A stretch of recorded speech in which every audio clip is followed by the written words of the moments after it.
Hi, my name is Ian Mather, and my topic is Niagara at night. I think the majority of our visitors see Niagara during the day, and most of the photography and video is done during the day. So I thought, you know what, it would give me an opportunity to show some of our nightlife. Clifton Hill is very active. The illuminations is a huge draw. I thought that would probably be a real good segment to do for the show.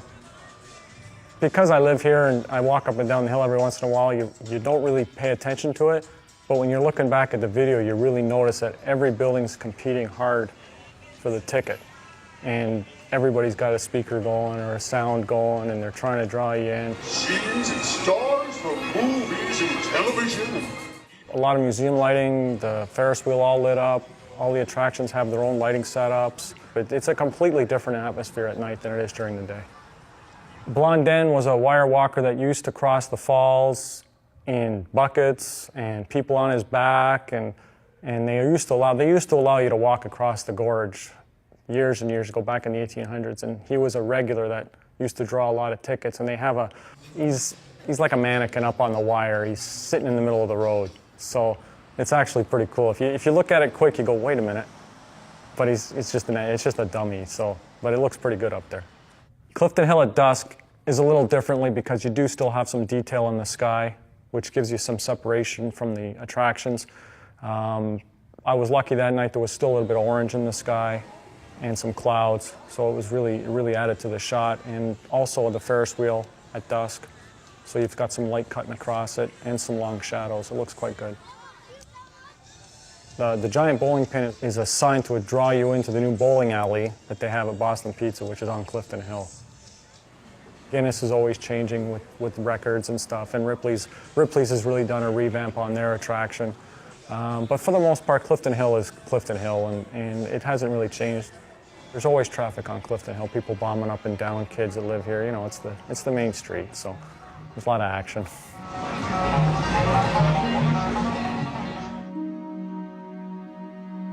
The illuminations is a huge draw.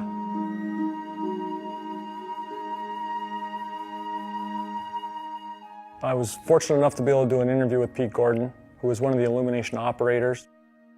I like to change the colors when I come in at night.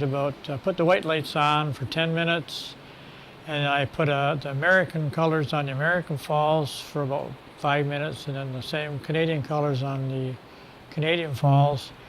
And then I'll run the solid colors across the four we have, and then for about a minute each time, and then I'll put another mixed patterns on, run them for about a minute, so that people can take a picture down below. And then after that, we kind of just run it random for the rest of the night like that. And about every hour, we break it off, just the white lights for about 10 minutes. And that seems to be the main procedure Dick Mann, my helper, and I both have. And they first started the lights in the 1890s, which didn't really work out all that well. And the first permanent lights came in 1924. And they've been running ever since. The lights are actually from the Second World War. They were searchlights used in the Blitz. And they're 4,000 watts, 500,000 candle power.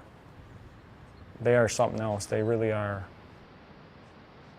The power and the awesomeness of it. To see it from up there is completely different than seeing it from down on the street. They have a gel system. There's 5 colors. The gels are on panels which slide down in front of the white lights, and they slide up and down. The darker colors actually get beat up real good because there's so much light trying to burn through them. They burn up those gels quite quickly. I was able to go down into the observation deck of the tunnels, and the one shot I got, the people casted a shadow on the falls, and the mist was coming over, and they're holding up umbrellas, and it looks like they're standing in the falls with the rain pouring, the falls pouring on them. And I'm hoping that people will spend more time instead of just driving down here for the day and go, okay, there's falls, let's go. Well, let's stick around. They've got fireworks, they've got the illumination. Let's go check out Clifton Hill and see what's actually going on. So, because it is a completely different environment at night.